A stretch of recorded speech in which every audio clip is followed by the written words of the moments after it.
जय सूर्य भगवान। ओम नमः शिवाय। आप सभी को छठ महापर्व की हार्दिक शुभकामनाएं। आज कार्तिक मास के शुक्ल पक्ष की षष्ठी तिथि है। इस दिन छठ का महापर्व मनाया जाता है। छठी माता का व्रत करने से संतान सुख की चाहत पूरी होती है और जिन लोगों की संतान अल्प आयु होती है उनकी संतान को दीर्घ आयु का आशीर्वाद मिलता है। छठी मैया और सूर्य भगवान सबकी रक्षा करते हैं। तो आइए अब आप सुनिए छठ माता की कथा। बहुत समय पहले की बात है। एक परिवार में माँ, बेटा और उसकी बहू रहती थी। बूढ़ी माँ छठ माता की परम भक्त थी और वह हर साल छठ माता का व्रत किया करती थी, परंतु बहू नए विचारों वाली थी। वो पूजा पाठ में विश्वास नहीं करती थी। एक बार जब बूढ़ी अम्मा छठ माता की पूजा की तैयारी कर रही थी तो बूढ़ी अम्मा का बेटा आम की लकड़ी तोड़कर ला रहा था और पूजन की सामग्री भी बाजार से खरीद कर ला रहा था। तभी बुढ़िया माँ की बहू बूढ़ी अम्मा पर हंस रही थी और कहने लगी कि अम्मा, दुनिया कहाँ से कहाँ पहुँच गई है। लोग आसमान को छू रहे हैं और आज भी आप इतनी अंधविश्वासी हो। पढ़ी लिखी बहू की बातों का बूढ़ी माता पर कोई प्रभाव नहीं पड़ा। बूढ़ी अम्मा तो अपनी ही धुन में मस्त थी। जब बूढ़ी अम्मा पूजा करने को तैयार हुई, परंतु बहू ने कहा कि माई, ये सब बेकार है। इस उम्र में 3 दिन भूखी रहोगी तो बीमार पड़ जाओगी और अपनी सेहत को भी बिगाड़ लोगी। भूख प्यास से न जाने क्यों लोग खुद को सताते हैं। नई बहू की ये बातें सुनकर उसके भोलेपन पर बुढ़िया माँ मुस्कुराने लगी और कहा कि अरे बहू, शादी के बाद मेरे संतान नहीं हो रही थी, तब मैंने यही व्रत को किया था। तब छठी मैया ने मेरी पुकार सुन ली। तुझे पता है बहू, ये तेरा पति भी छठी मैया का ही प्रसाद है। यह अंधविश्वास नहीं है बहू, माता का कण कण में निवास है। मेरी बात को मानो और तुम भी मेरे साथ छठी मैया के व्रत को कर लो, तो छठी मैया तेरी भी गोद भर देगी। मगर वह नए युग की सोच वाली बहू किसी की कहाँ सुनने वाली थी। वो मुंह टेढ़ा करके सासू माँ से बोली कि मुझको कौन सा दुख है और मैं इस पूजा पाठ को नहीं करने वाली। सुंदर पति मिला है, जीवन में सब कुछ मिला है, आलीशान घर है, दिन रात मस्त रहती हूँ। पूरे गांव में मुझ जैसा धनवान कहाँ। कर्म प्रधान है सासू माँ, कर्म प्रधान है इस दुनिया में, बाकी सब बेकार की बातें हैं। सासू माँ के लाख समझाने पर भी बहू पर कोई असर नहीं हुआ। वह नास्तिक थी, बार बार छठी माता की बुराई किए जा रही थी। तब उसका पति वहाँ आया और उसने भी उसको समझाने की कोशिश की और उसने कहा कि देखो प्रिय, देवी देवताओं के आगे अहंकार करना ठीक बात नहीं है। तुम भी व्रत और पूजा करने में माँ का सहयोग करो। लेकिन वह तो अपने पति की भी बात को मानने को तैयार नहीं थी। बहू सीधे सीधे बोल दी कि मुझे नहीं पड़ना इस अंधविश्वास के चक्कर में। पति भी थक गया उसे समझाते समझाते और बोला, ठीक है, तुम्हें जो करना है वही करो। मैं तो छठ माता का घाट सजाने जा रहा हूँ, जिससे मेरी माँ छठी मैया के श्री चरणों में अपने सिर को झुका सके। बेटा हाथ में कुडल लेकर घाट पर चला जाता है। छठ माता की पूजा के लिए सुंदर घाट को बनाने में जुट जाता है। अपनी माँ की पूजा की तैयारी में माँ की मदद करता है। आम की लकड़ी को जलाकर अपनी माँ के साथ ठेकुआ सिकवाता है। पूरी भक्ति भाव से दोनों माँ और बेटे छठ का पर्व को मनाते हैं। बूढ़ी अम्मा के बेटे ने घर और द्वार को गाय के गोबर से लीपा। उसी समय उसकी पत्नी पाँव में सैंडल पहने हुए वहाँ से गुजरती है और कहती है, हाय, पता नहीं ये कौन सा त्योहार है और पूरे घर को ही गोबर बना रखा है। अब तो घर से बाहर निकलना मुश्किल हो रहा है। कैसे गोबर की दुर्गंध आ रही है और उसने अपने पति से कहा कि तुम और तुम्हारी माँ बहुत बड़े भक्त बनते हो। देखो जी, आपके बदन से भी गोबर की बदबू आ रही है, अब तो नहाकर ही घर आना। बहू की बातें सुनकर बूढ़ी अम्मा बहू को समझाती हैं कि अरे बेटा, तुझे नहीं पता कि गोबर को तू जब दुर्गंध कह रही है, उस गोबर में बहुत से ऐसे रसायन पाए जाते हैं जिसके लीपने से घर की बहुत सी बीमारियां कोसों दूर चली जाती हैं। इतना सुनकर बहू और बिगड़ गई। झुंझलाकर बूढ़ी अम्मा से बोली कि पहले तो लकड़ी पर ठेकुआ बनाया और अब गोबर से लीपकर पूरे घर को गोबर। इन दोनों की बहस के बीच बेटा आकर बोला कि अरे प्रिये, तुम माता से झगड़ा मत करो, चलो अब जाकर तैयार हो जाओ, छठ माता के घाट पर जाने का समय हो गया है। बैंड बाजे वाले को बुलवाकर दोना उठाकर वे सब घाट पर चल दिए। पीछे पीछे बूढ़ी माँ गीत गाते चल रही थी, पर बहू को तो इन सब में कोई रुचि नहीं थी। वो तो सज धज कर मटक मटक कर चल रही थी। बूढ़ी अम्मा और उसके बेटे ने बहू को बहुत समझाया तो बहू अपने पति और सासू माँ के साथ घाट पर तो चली जाती है। वे जैसे ही घाट पर पहुँचती है, वो पूजा की बजाय मेला घूमने में लग जाती है। कुछ देर बाद उसका पति बहू को वहाँ न पाकर उसे ढूंढने में लग जाता है। तो कहीं हलवाई की दुकान पर स्वादिष्ट पकवान का आनंद उठाते वो नजर आती है। वह उससे आकर कहता है, प्रिये, ये क्या करती हो तुम? यहाँ तक आई हो तो माँ के साथ बैठो। तो पत्नी ने झुंझलाकर कहा, ना जी, मैं पूजा पाठ में नहीं बैठने वाली, न ही घाट पर आने वाली हूँ। मैं तो मेला घूमूंगी, जम के खाऊंगी और पीऊंगी। तुम अपना पूजा पाठ करो, मेरा पूजा पाठ से कोई लेना देना नहीं है। इनकी बहस आपस के सभी लोग देख रहे थे। शर्मिंदा होकर वह पति वहाँ से चला गया और छठ के घाट की ओर जाने लगा। ईख खड़ा करने को वही बेटा घाट की ओर जाता है और जैसे ही वह नहाने को वह डुबकी लगाता है तो वह डूब जाता है। डूबता डूबता वह जोर जोर से चीखने लगता है कि बचाओ बचाओ, लेकिन किसी को भी ये आवाज कहाँ से आ रही है पता ही नहीं चलता। कोई तो जाओ ढूंढ के लाओ, सब यही चिल्लाने लगे। जैसे ही बूढ़ी अम्मा को पता चला कि उसका बेटा नदी में डूब गया है, वो छाती पीट कर रोने लगी और छठी माता से ही सवाल करने लगी कि अरे माँ, मैं माँ हूँ और तुम भी एक माँ हो, और तुम कैसी माँ हो जिसने एक माँ से उसका बेटा छीन लिया है। जब से मेरी शादी हुई है, मैं पिछले 30 साल से पूजा करती आ रही हूँ। माँ बोल, मेरी भक्ति में कौन सी कमी आ गई थी जो तूने मेरी गोद को सूना कर दिया? मुझसे या मेरे लाल से ऐसी कौन सी भूल हो गई? बोलो, जो तूने मेरे लाल को छीन लिया। अरे माँ, मैं तो छठ घाट तेरी पूजा करने आई थी, तूने तो मेरी दुनिया ही उजाड़ दी। हे माँ, यदि जाने अनजाने में कोई गलती हो गई हो तो उसकी सजा मेरे बेटे को मत दो, मेरा लाल लौटा दो। यदि तूने मेरा लाल नहीं लौटाया तो ये तेरी बूढ़ी भक्त यहीं इसी नदी में कूदकर अपने प्राण त्याग देगी। अब या तो मेरे बेटे को लौटा दो या मेरे भी प्राण ले लो। उधर मेले में सबको आगाह किया जा रहा था कि छठ घाट पर आए सभी व्यक्तियों को सूचित किया जा रहा है कि घाट के गहरे पानी में न जाए। अभी अभी सूचना मिली है कि एक व्यक्ति गहरे पानी में डूब गया है। पानी में आगे जाने पर खतरा होने की आशंका है, इसलिए कोई भी नदी के गहरे भाग में न जाए। ये बात सुनकर बहू दौड़ी दौड़ी आती है। वहां जाकर वह देखती है कि उसकी सासू माँ दहाड़ मारकर रो रही है और उसका पति इस दुनिया में नहीं रहा। तो उसे सदमा लग जाता है। वह जोर जोर से चीखने लगती है और रोने लगती है। पागलों की तरह लोगों के ईख को उठाकर फेंकने लगती है। चीख चीख कर बूढ़ी माँ से पूछती है कि मैंने तो पहले ही कहा था कि माँ, छठ व्रत की पूजा में मत पड़ो, यह सब ढोंग है, अंधविश्वास है। तेरे ध्यान न देने के कारण आज मेरा पति मुझसे दूर चला गया है। अपनी माता को भला बुरा बोलते हुए वह छठ माता को कोसने लगी। इस घटना को देखकर वहां खड़े सभी लोगों की सांसें रुक जाती हैं। सब लोग आपस में बात करते हैं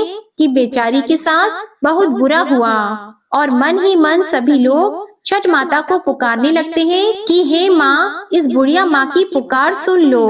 अब छठ माता तो है ही दयालु, वह कभी अपने भक्तों को निराश नहीं करती, कभी उन्हें बेसहारा और उदास नहीं छोड़ती। इधर पुत्र वियोग में बूढ़ी माँ अपनी जान देने को पानी में जाती है। वैसे ही नदी के अंदर से एक लहर उठती है और वो लहर किनारे की ओर जोर से आती है। उसी लहर में से उस बूढ़ी माँ का बेटा भी बाहर निकल आता है। इस दृश्य को देखकर वहां खड़े सभी लोगों की आंखें खुली की खुली रह जाती हैं। सबकी आंखों में खुशी के आंसू आ जाते हैं और बाद में बूढ़ी माँ खुशी से जोर जोर से रोती है और बहू भी खुशी के आंसुओं को रोक नहीं पाती। ये सारा दृश्य चल ही रहा था कि बादलों से बिजली के कड़कने की आवाज आती है और आकाशवाणी में छठी माता ने कहा कि मेरी पुत्री, मैं किसी का भी अहित नहीं करती। मैं तुम्हारी आंखों से अज्ञान का पर्दा हटाने के लिए ही तुम्हारे पति को पानी में डुबाया था।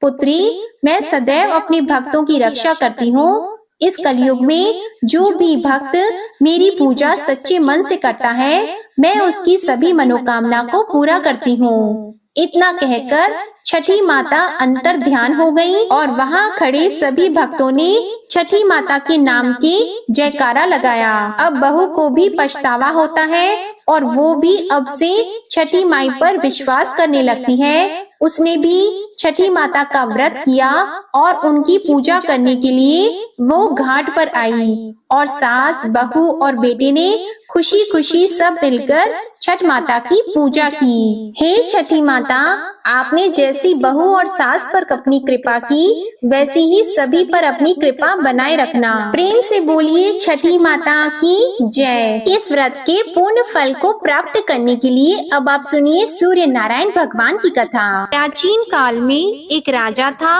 और एक रानी थी। उनके पास सिपाही, घोड़े, दासियां, दास, धन दौलत सब कुछ था, सिर्फ उनकी संतान नहीं थी। इसी कारण वे दोनों राजा रानी बहुत दुखी रहते थे। संतान प्राप्ति के लिए उन्होंने हर तरह के दान, धर्म, धार्मिक अनुष्ठान, जप, मंत्र, पूजा पाठ आदि सब किया, लेकिन इससे उनका कोई फायदा नहीं हुआ। जब राजा और रानी वृद्ध होने लगे तो दोनों को बहुत ही चिंता हो गई। वे दोनों सोच में पड़ गए कि अब हमारे इतने बड़े राज्य का क्या होगा, कौन बनेगा इस राज्य का वारिस, कौन लेगा प्रजा की जिम्मेदारी। राजा और रानी दिन रात इसी चिंता में घुटने लगे। उन्हें खाने और पीने की भी सुध नहीं रहती थी। तो एक सुबह राजा के दरबार में एक साधु आता है तो दासी रानी को इत्तला करती है। तब वह दासी से कहती है, ये मेरा अंतिम दान धर्म है, इसके बाद मैं अपने हाथों से कोई दान धर्म नहीं करूंगी। रानी चावल भरा छाछ हाथ में लेकर बाहर आती है और साधु की झोली में भिक्षा डालने आगे बढ़ती है तो उसके चेहरे पर छाई उद्विग्नता साधु की दृष्टि में आती है। वह उससे पूछता है कि रानी साहिबा, आपको क्या हुआ है, आपको क्यों इतनी उदासी हो गई है। तब रानी साधु को सारी हकीकत बताती है और सिसकने लगती है। उस पर वह साधु कुछ पल गंभीर हो जाता है और कहता है कि चिंता मत करो रानी साहिबा, आपकी संतान की इच्छा पूरी हो जाएगी। आपकी कोख से एक पुत्र का जन्म होगा, मात्र वह 14 साल तक ही आप लोगों को मिलेगा। इसके आगे वह जीवित नहीं रह पाएगा। इससे बढ़कर आपको कुछ देना मेरे लिए संभव नहीं है। अपनी बात पूरी करते उसने अपनी झोली में हाथ डाला।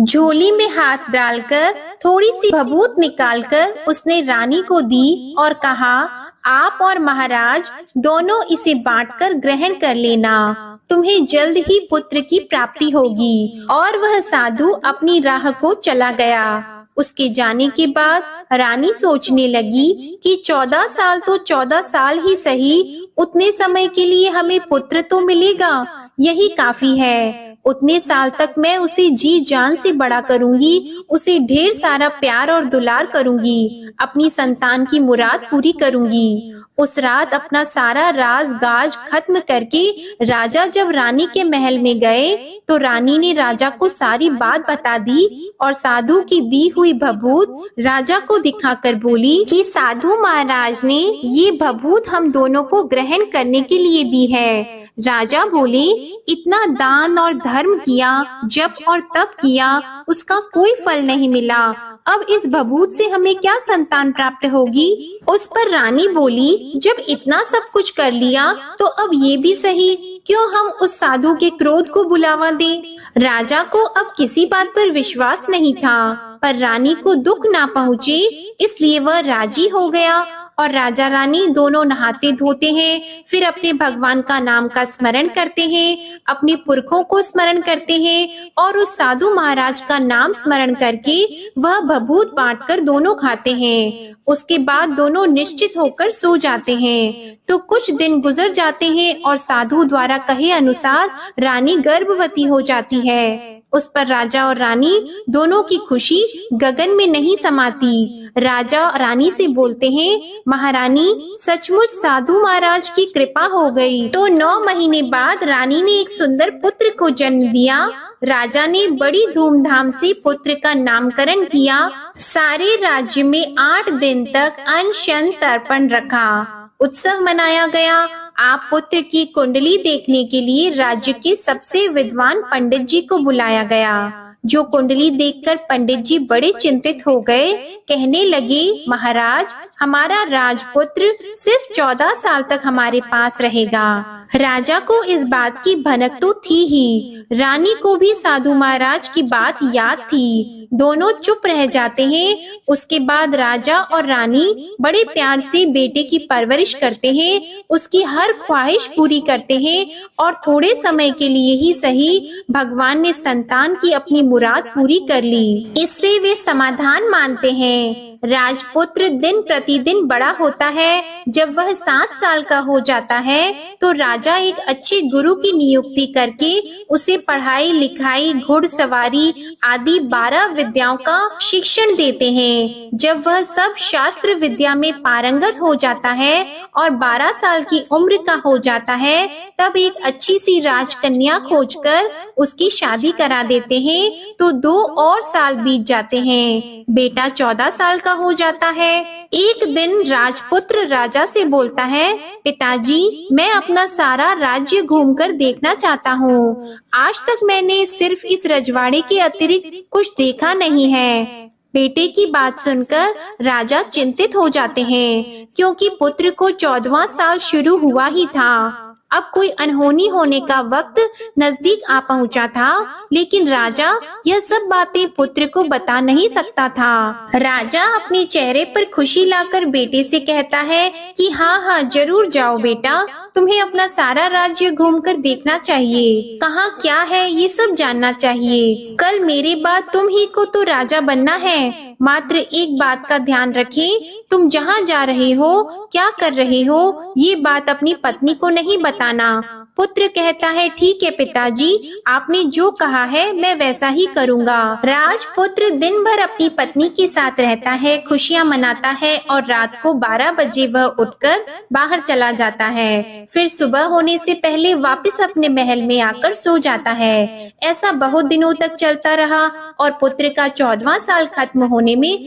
कुछ ही दिन बाकी रहे थे। इतने में उसकी पत्नी यानी छोटी रानी रात में जाग जाती है। वह देखती है कि बिस्तर पर राजपुत्र नहीं है। वह महल में सब जगह देखती है तो राजपुत्र कहीं भी नजर नहीं आते।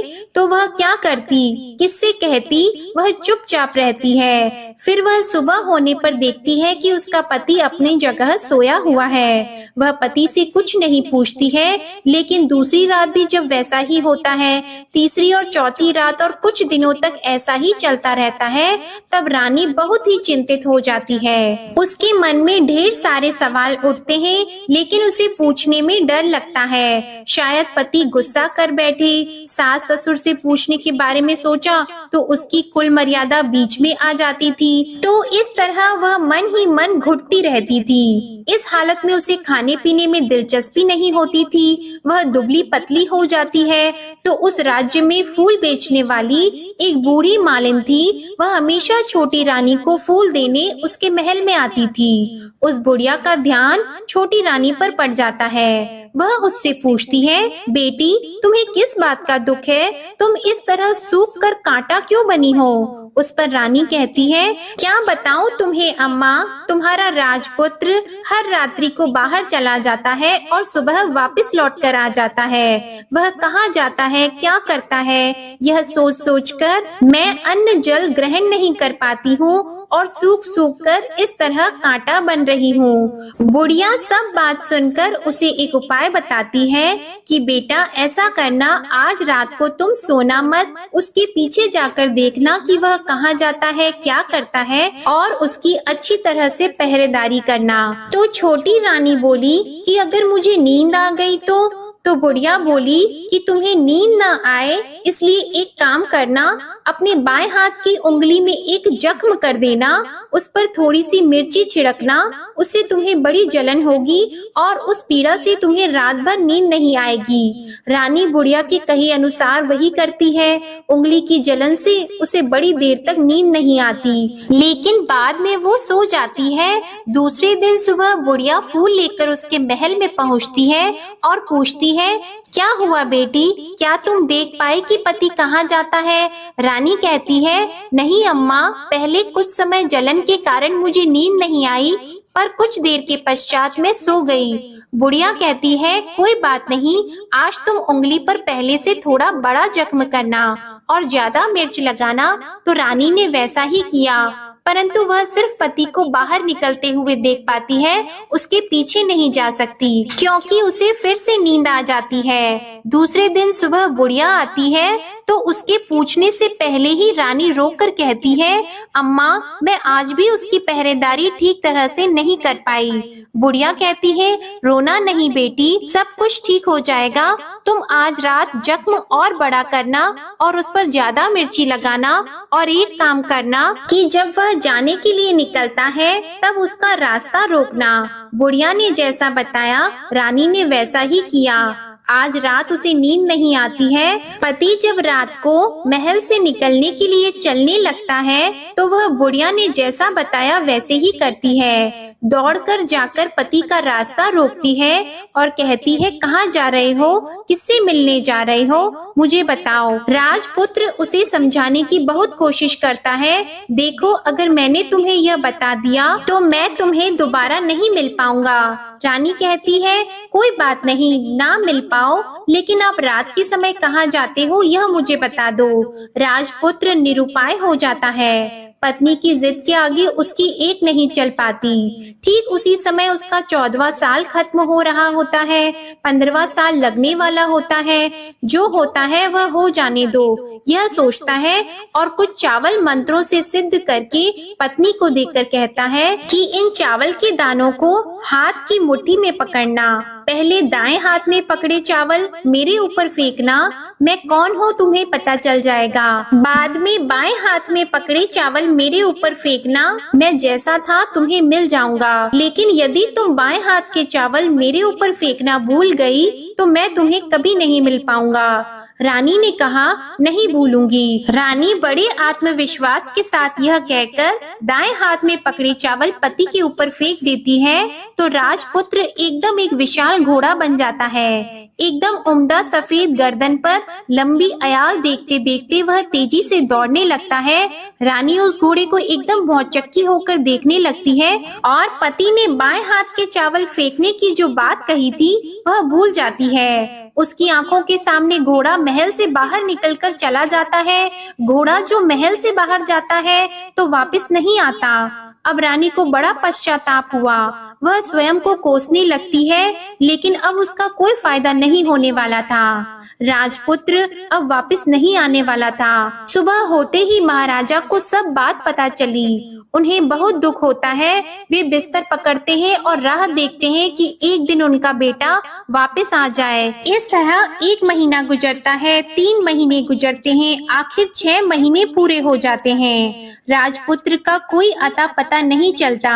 प्रधान राजपुत्र को ढूंढने के लिए राज्य के गांव-गांव सिपाही भेजता है, लेकिन उन्हें कोई सफलता नहीं मिलती। इधर रानी अपनी हठ के कारण पति गायब हो गया है, ये सोचकर स्वयं को मन ही मन कोसती है और प्रण लेती है कि कुछ भी करके पति को ढूंढ कर लाएगी और उसे वापस घर लेकर आएगी। एक दिन सुबह उठकर सास ससुर के महल में जाती है और कहती है कि मैं अपने पति की खोज में जा रही हूँ। महाराजा को और क्या चाहिए था, कुछ भी करके उनका बेटा उन्हें वापस मिलने चाहिए था। वे बहू को जाने की अनुमति देकर कहने लगे, बेटी तुम्हें जो चाहे वह करो, जहाँ जाना है वहाँ जाओ, लेकिन हमारे बेटे को वापस लेकर आओ। अब रानी अपना शाही भेष बदलकर एक सेठानी बन जाती है। कुछ दासियों को, कुछ नौकरों को साथ ले लेती है, कुछ सामान साथ ले लेती है और राज्य की सीमा पर जाकर वहाँ एक भोजनालय खोल देती है। वहाँ आने वाले सब यात्रियों को खाना मुफ्त में देने लगती है। मात्र एक शर्त रखी कि खाने वाले को उसकी देखी हुई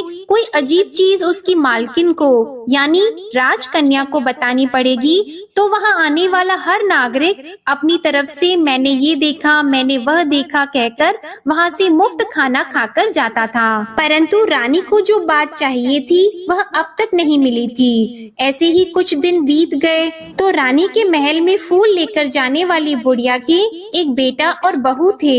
उनका एक छोटा बेटा था, यानी बुढ़िया का एक पोता था। तो बेटा और बहू सुबह काम के लिए निकलते थे, तो पोते को संभालने की जिम्मेदारी बुढ़िया पर रहती थी। दिन भर पोते को संभालती थी। एक दिन बुढ़िया को पान खाने की आदत थी, तो पान लगाने के लिए चूना चाहिए था।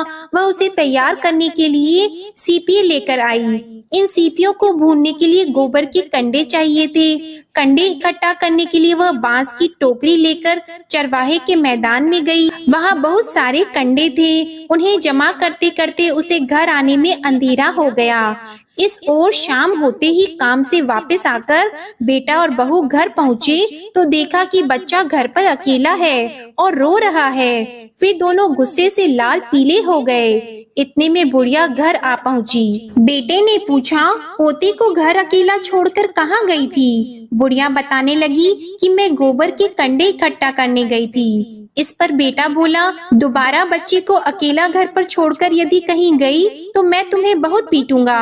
बुढ़िया कहने लगी, नहीं बेटा, फिर कभी ऐसा नहीं करूंगी। लेकिन दूसरे ही दिन बुढ़िया वह बात भूल गई और फिर चरवाहे के मैदान पर कंडे इकट्ठा करने चली गई। शाम को जब बेटा और बहू काम से वापस लौटे तो देखा कि बच्चा घर पर अकेला है और रो रहा है। अब उसके बेटे की सहन शक्ति खत्म होने लगी और बुढ़िया के वापस आने पर उसे घर से निकाल दिया।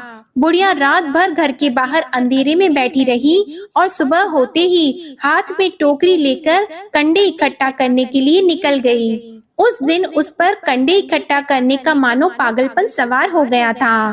कंडे इकट्ठा करते करते जब अंधेरा हो गया उसे मालूम ही नहीं चला।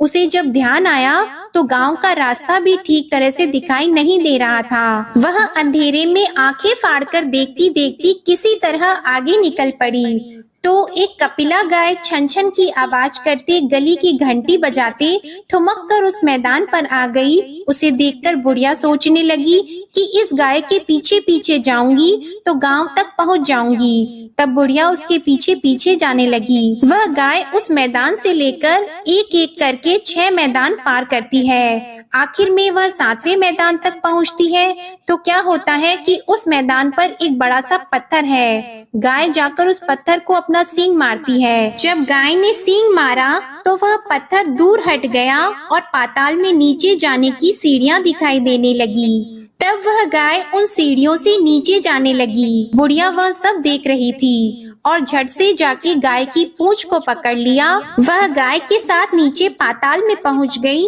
और तुरंत ही गाय की पूंछ छोड़ दी और इधर उधर देखने लगी। उसने देखा कि वहाँ दीप और दिए जलते हैं और तेज रोशनी गाय के ऊपर पड़ती है और वहाँ अद्भुत घटनाएं घटने लगती है। गाय के नीचे जाते ही उसके गले में अपने आप सांकल पड़ गई और छम छम करके कोई दूध आड़ी में गाय का दूध दूहने लगा। लेकिन जो भी कोई वह कर रहा है वह मात्र दिखाई नहीं दे रहा है। बुढ़िया बहुत घबरा गई, कहाँ आकर फंस गई यह सोचने लगी और यहाँ वहाँ छिपने के लिए जगह ढूंढने लगी, लेकिन उसे कहीं भी जगह नहीं मिली। हर जगह उजाला ही उजाला था। तो वह एक कोने में खड़ी हो गई और जो कुछ सामने हो रहा था उसे चुपचाप देखने लगी। उसने देखा कि वहाँ एक उम्दा सफेद घोड़ा और 2 कुंड थे। उसमें से एक कुंड में उस घोड़े ने छलांग लगाई और ऊपर आ गया और उस घोड़े को अब राजपुत्र का रूप प्राप्त हो गया।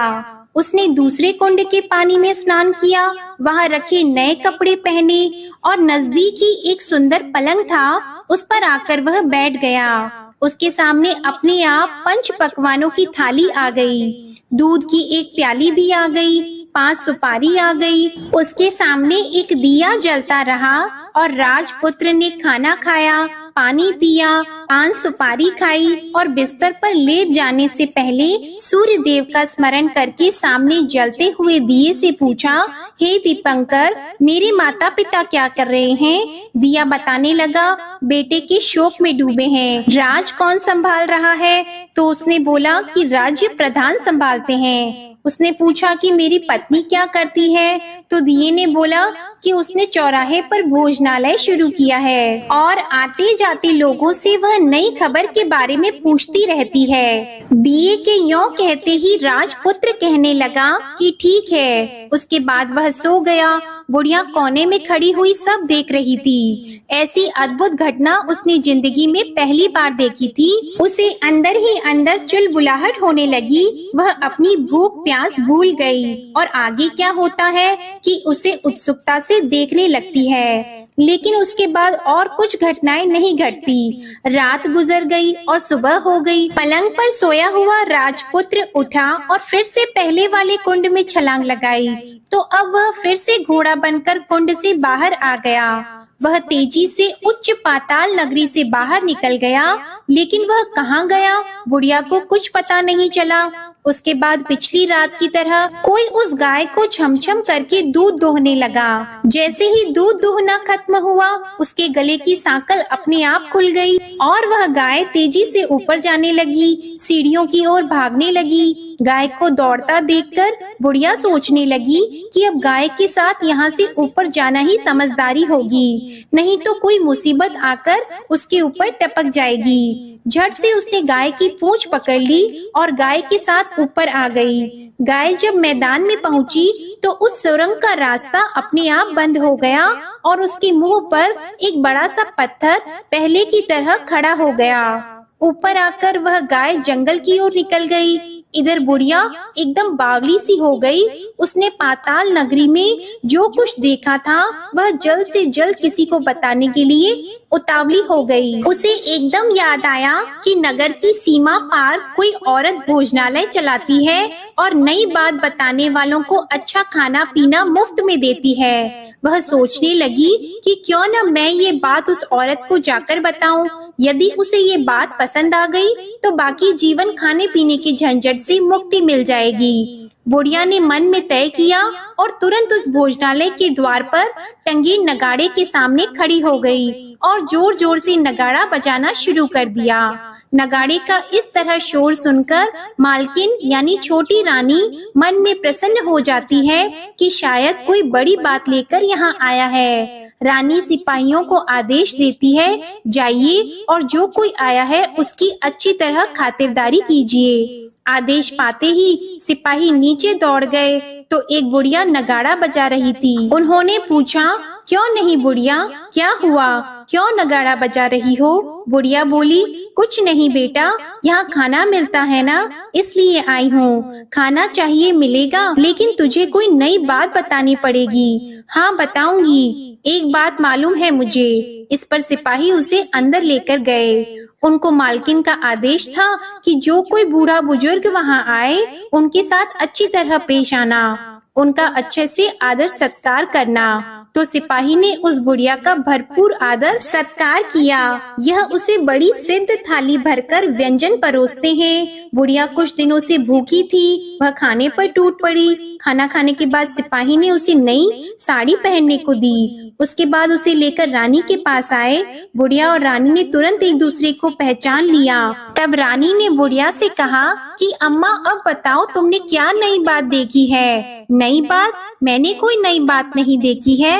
बुढ़िया बोली, वह तो मेरे पास तुम्हें देने के लिए खाने के पैसे नहीं थे, इसलिए मैंने झूठ कहा और नगाड़ा बजाया। रानी ने कहा, अम्मा घबराना नहीं, मैं किसी को तुम्हारा नाम नहीं बताऊंगी। फिर भी बुढ़िया ने कहा कि मेरे पास कोई नई बात नहीं है। इस पर रानी ने उससे कहा, देखो अम्मा, यदि तुमने मुझे वह नई बात बताई तो जिंदगी भर मैं तुम्हारी देखभाल करूंगी और तुम्हें रानी माता की तरह रखूंगी। अब बुढ़िया बताने को तैयार हो गई। उसने जो कुछ उस चारागाह वाले मैदान पर देखा था, वह सब कुछ कुंवर रानी को बता दिया। बुढ़िया की वे बातें सुनकर कुंवरनी को यकीन हो गया कि वह राजपुत्र उसी का पति है। वह तुरंत बुढ़िया से कहने लगी कि अब माँ मुझे उस जगह पर ले चलो। तब बुढ़िया बोली, नहीं बेटी, वह पाताल राज्य है, सांप है। यदि किसी ने तुम्हें देख लिया तो तुम्हारी जान खतरे में पड़ सकती है। लेकिन रानी उसकी एक भी नहीं सुनती, उसे उस जगह ले जाने के लिए हठ करने लगी। आखिर में बुढ़िया ने उसका कहना मान लिया और कहने लगी, ठीक है, मैं तुम्हें वहाँ ले जा सकती हूँ, पर आज नहीं, कल वहाँ जाना है तो शाम को ही जाना होगा। तो दूसरे दिन दोपहर को रानी बुढ़िया के साथ उस मैदान पर गई और एक जगह छुपकर गाय के आने की राह देखने लगी। दिन ढलते ही अंधेरा गिरने लगा और गाय हमेशा की तरह वहां आ गई। मैदान के उस कोने में जाकर उसने पत्थर पर सींग मारा तो छत से पत्थर हटकर वहां सुरंग में जाने का रास्ता खुल गया। गाय उस रास्ते से नीचे उतरने लगी तो बुढ़िया रानी से कहने लगी, जल्दी आगे बढ़ो, हम गाय की पूंछ पकड़कर नीचे उतरेंगे। तो दोनों गाय की पूंछ पकड़कर नीचे उतर गईं। बुढ़िया पहले जिस कोने में छिपी थी उस कोने में छिप गई। अब नीचे सब कुछ पहले जैसा घटित हो रहा था। गाय के गले में अपने आप सांकल पड़ गई। कोई अदृश्य रूप से उसका दूध दोहने लगा। एक सफेद उम्दे घोड़े ने आकर एक कुंड में छलांग लगाई तो राजपुत्र के रूप में ऊपर आया। वह राजपुत्र दूसरे कुंड में नहाने लगा। बाद में उसके सामने खाने की थाली आ गई, दूध की प्याली आ गई, पान का बीड़ा आ गया। राजपुत्र सब ग्रहण करके सोने के लिए पलंग पर गया तो सोने से पहले सूर्य देव का स्मरण करके वह दिए से पूछने लगा, दीपांकर, मेरे माता पिता क्या कर रहे हैं? तो दिया कुछ जवाब नहीं देता, बल्कि वह बुझने लगता है। तब राजपुत्र को कुछ घटित हुआ है इसका संदेह हो गया। वह उदास हो गया और जो कुछ हुआ है वह हो जाने दो ऐसा सोचकर फिर से बिस्तर पर लेट गया। अब रानी का संयम छूट गया। वह दौड़कर पति के पास गई और उसके पैर पकड़ने के लिए आगे बढ़ने लगी। राजपुत्र तुरंत ही पत्नी को पहचान गया। वह छत से पीछे हट गया और चिल्लाने लगा, नहीं नहीं, मुझे मत छूना, सर्वनाश हो जाएगा। रानी दोनों हाथ जोड़कर पति से अपनी भूल स्वीकार करने लगी। स्वामी, मुझसे भूल हो गई। मुझे आपसे नहीं पूछना चाहिए था कि आप रात को कहाँ जाते हो। मैं अपनी भूल स्वीकार करती हूँ। मुझे मेरी भूल की सजा मिल गई है। अब आप घर चलो। आपके वियोग में आपके माता पिता ने बिस्तर पकड़ लिया है। आपकी प्रजा भी बहुत दुखी है। उस पर राजपुत्र कहने लगा, वही तो एक बार तुम गलती कर बैठी हो, अब दोबारा मत करना, नहीं तो अब मैं तुम्हें जो दिख रहा हूँ वह अभी नहीं दिखूंगा। रानी अब विलाप करने लगी, जोर जोर से जमीन पर सिर पटकने लगी। राजपुत्र के मन में उसके प्रति दया उत्पन्न हो गई। वह उससे कहने लगा, यदि तुम मुझे पाना चाहती हो तो तुम्हें एक काम करना होगा। काम कठिन है, लेकिन वह तुम्हें अकेले ही करना होगा। रानी ने कहा, कहो स्वामी, कितना भी कठिन काम हो मैं वह पूर्ण करूंगी। रानी कहने लगी। इस पर राजपुत्र ने उसे बताया, इस पाताल से ऊपर जाते ही तुम्हें एक घना जंगल नजर आएगा। ऐसे 6 जंगल पार करने के पश्चात तुम्हें एक 7वां जंगल मिलेगा। वह जंगल सबसे घना है। उस जंगल के बीचों बीच एक पीपल का पेड़ है। उसके आसपास की जगह पत्ते, फंदे, जटाएं आदि से ढक चुकी है। वहाँ बाघ, शेर, सांप और भालू बैठते हैं। तुम्हें उन सबको भगाकर वह जगह साफ करनी है। उसको गोबर से लिपाई करके पवित्र बनाना है, रंगोली से सजाना है। उसके बाद वहाँ धूप, कपूर, अगरबत्ती जलानी है। फूल और कुमकुम से पेड़ की पूजा करनी है। दूध और दही से बने चावल का भोग चढ़ाना है। ये सब तुम्हें दोपहर को 12 बजे से पहले करना है। 12 बजने के समय तुम्हें उस जगह पर बैठकर सूर्य भगवान का ध्यान करना है। ठीक 12 बजे सूर्य भगवान का रथ वहाँ उतरेगा। वे सब देखकर खुश हो जाएंगे और कहेंगे कि जिस किसी ने भी ये सब किया है उसे मैं मनचाहा फल दूंगा। तो तुम सामने जाकर उसके रथ का दाहिना घोड़ा मांगना, मैं तुम्हें मिल जाऊंगा। इतनी बात कहकर राजपुत्र अपने पलंग पर सो गया और छोटी रानी भोर होने की राह देखने लगी। भोर होते ही वह बुढ़िया के साथ गाय की पूंछ पकड़कर ऊपर आ गई। ऊपर आने के बाद वह बुढ़िया से कहने लगी, अम्मा, अब मैं अकेले ही आगे जाऊंगी, तुम भोजनालय वापस चली जाओ। वह जंगल में जाकर राजपुत्र की बताई जगह ढूंढने लगी और स्वयं आरी से वह जगह साफ कर दी। बाद में राजपुत्र ने जैसे बताया वैसे ही लिपाई पोताई करके वापस आ गई। दूसरे दिन सुबह होने से पहले उठी और जंगल में उस जगह पहुंची। वहां जाकर इत्र और गुलाब का पानी छिड़ककर उस जगह सुगंधित धूप अगरबत्ती जलाकर उसे पवित्र किया और पूजा की सब सामग्री वहां तैयार कर सूर्य भगवान का ध्यान करके बैठ गई। जैसे कि पति ने बताया था कि दोपहर को ठीक 12 बजे सूर्य भगवान का रथ उस पीपल के पेड़ पर आकर रुका है। सूर्य भगवान ने जब रथ से नीचे देखा तो सुगंधित वातावरण देखकर वे बहुत प्रसन्न हो गए। फिर वे बोले, जिस किसी ने यह काम किया है वह यहाँ आकर आज मुझसे कुछ भी मांगे, मैं उसे दे दूंगा। रानी ने जब ये शब्द सुने तो बिना समय गवाए दौड़कर उनके सामने आ गई और उनको साष्टांग नमस्कार करके बोली, भगवान, वह मैं ही हूँ, मैंने ही यह जगह साफ की है। अच्छा, तो तुम्हें जो चाहिए वह मांगो। भगवान, मुझे आपके रथ का दाहिना घोड़ा चाहिए। सूर्य भगवान बोले, नहीं नहीं, मैं तुम्हें और कुछ भी दे सकता हूँ, लेकिन यह घोड़ा नहीं दे सकता। मेरे रथ के 12 घोड़े हैं, तुम चाहो तो कोई और घोड़ा मांग लो, लेकिन यह दाहिना घोड़ा नहीं, वह मैं तुम्हें नहीं दे सकता। छोटी रानी ने एक नहीं सुनी, वह सूर्य देव से एक ही बात कह रही थी, वही दाहिना घोड़ा दे दीजिए, नहीं तो मैं आपके पैरों में गिरकर अपनी जान दे दूंगी। अब सूर्य देव धर्म संकट में पड़ गए। उन्होंने वचन दे दिया था, अब अपने वचन से पलट भी तो नहीं सकते थे। ठीक है, दे दिया तुम्हें घोड़ा, सूर्य देव ने कहा। फिर एक बात और भी कही, देखो, मैंने तुम्हें घोड़ा तो दे दिया है, लेकिन वह तुम्हें यहाँ नहीं मिलेगा, तुम्हें उसे पाताल में जाकर लाना होगा। रानी बोली, पाताल में ही क्यों भगवान, मैं उन्हें पाने के लिए कहीं भी जा सकती हूँ। रानी को वचन देकर सूर्य देव अपने मार्ग को चले गए और इधर रानी जंगल से अपने भोजनालय में आ गई। फिर वह बुढ़िया को लेकर उस मैदान पर आ गई और जल्दी ही शाम हो गई। शाम होते ही वहाँ वह गाय आ गई और उसने सींग मारकर सुरंग का पत्थर हटाया और नीचे उतरने लगी। रानी और बुढ़िया जल्दी जल्दी उसकी पूंछ पकड़कर नीचे उतर गईं। नीचे पाताल में सब घटनाएं पहले की तरह ही घटने लगी। घोड़े का एक कुंड में नहाकर राजपुत्र बन जाना, नहा धोकर पलंग पर जाकर बैठना, तो उसे खाने की थाली, दूध की प्याली आना, पान का बीड़ा आना। लेकिन आज एक नई बात घटी। आज 2-2 थाली, 2-2 दूध की प्याली और 2-2 पान के बीड़े उसके सामने आए। वह कुछ नहीं बोला। अपने हिस्से की थाली खाकर, दूध पीकर और पान का बीड़ा चबाकर वह सोने चला गया और हमेशा की तरह दिए से पूछने लगा, दिए दिए दीपंकर, मेरे माता पिता क्या करते हैं? दिए ने बताया, वे दोनों तुम्हारे शोक में मरने की स्थिति में पहुंच गए हैं। ऐसा? झट से उसकी आंखों में आंसू टपकने लगी। फिर वह पूछने लगा, दिए दिए दीपंकर, मेरा राज्य कौन चला रहा है? तुम्हारा राज्य प्रधान चला रहा है और वह सब कुछ हड़प चुका है। वह प्रजा पर बहुत अत्याचार कर रहा है। यह सुनकर राजपुत्र को बहुत गुस्सा आया। वह गुस्से से अपनी मुट्ठी भींचने लगा। अब वह पूछने लगा, दिए दिए दीपंकर, मेरी पत्नी क्या कर रही है? अब दिया कुछ नहीं बोला और चुप रहा। अब रानी का संयम जवाब दे गया। वह दौड़कर पति के गले लग गई। अब मैं तुम्हें मिल गया। राजपुत्र कहने लगा, सच कहते हो? अब आप फिर से घोड़ा तो नहीं बनोगे ना?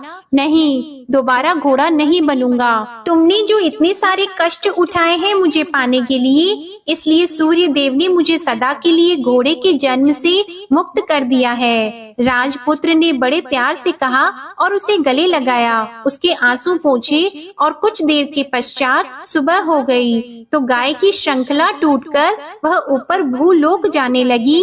रानी, राजपुत्र और बुढ़िया उसकी पूंछ पकड़कर ऊपर आ गए। ऊपर आने पर वे सीधे भोजनालय में पहुँचे। वहाँ का सब सामान लोगों में बांट दिया और उसको ताला लगाकर अपने राज्य में लौट आए।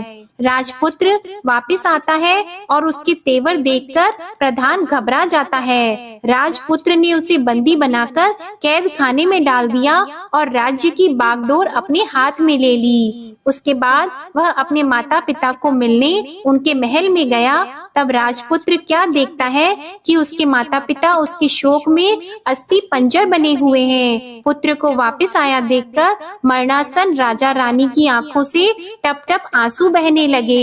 इन दोनों ने पुत्र को गले लगा लिया, उसे प्यार से सहलाया और इतना होने के बाद उनकी सेहत में एकदम सुधार आने लगा।